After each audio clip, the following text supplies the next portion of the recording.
Afternoon আপনাদের সবাইকে। দুপুর হয়ে গেছে আর আজকের দেখুন, আজকের আমি কিছুই রান্না করিনি। আজ শুধু চিকেন আলু পাতলা ঝোল। আজকে প্রচণ্ড গরম আর শরীরটাও ভালো না। আজ শুধু ভাত খাওয়া হয়ে গেছে, মুস্কান মৌসুমের খাওয়া হয়ে গেছে। আর এখানটায় ভাত, কাঁচা লঙ্কা পেঁয়াজ দিয়ে মুস্কানের বাবাকে ভাত দেবো। কালকে স্বামীর নিয়ে এসেছিলো লিচু, তো কাল থেকে ফ্রিজে রাখা ছিল, এখন খাও। মুস্কান তো পড়তে গেছে, মৌ ঘুমাচ্ছে, উঠলে খাবে। তো মুস্কানের পাপা এখন কিছুটা খাক। মৌর এখনই স্যার আসবে, তাই মৌর হোমওয়ার্কটা আরেকবার রিভাইজ দিচ্ছে। মৌ তুমি কী করছো?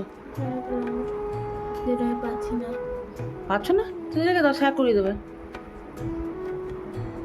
স্কুলে বলেছে লাগবে না, ওটা প্রিন্ট আউট করে বসিয়ে দেবে, খাতায় ওটা হয়ে যাবে। তাও স্যার বলেছে প্র্যাকটিস করে রাখবে। কী বলেছে স্যার? তোমার জন্য একটুখানি গেঞ্জিটা নামাও। তোমার জন্য একটুখানি আমি চিকেন আলুতে মুড়ি মাখিয়ে এনেছি, আর চিকেনটা ছাড়িয়ে এর সঙ্গে ম্যাচ করে দিচ্ছি, তাতে হাত লাগাতে হবে না তোমার, ঠিক আছে?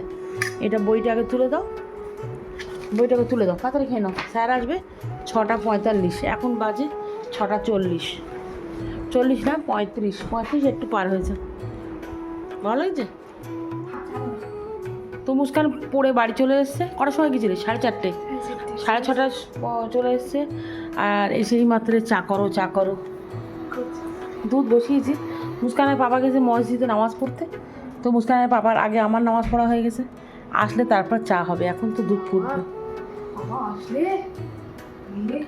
হ্যাঁ বসাচ্ছি, চা বসাচ্ছি। এনে মুস্কান চা, চার সঙ্গে এনে তোর ফেভারিট। এই জানি চা কেনে। হ্যাঁ তো ভাই ডাক, তো আমরা চাটা খেয়ে নেবো। আর আমাদের তুবা ঘুমোবার টাইম হয়ে গেছে, তাই তো তুবা মামা?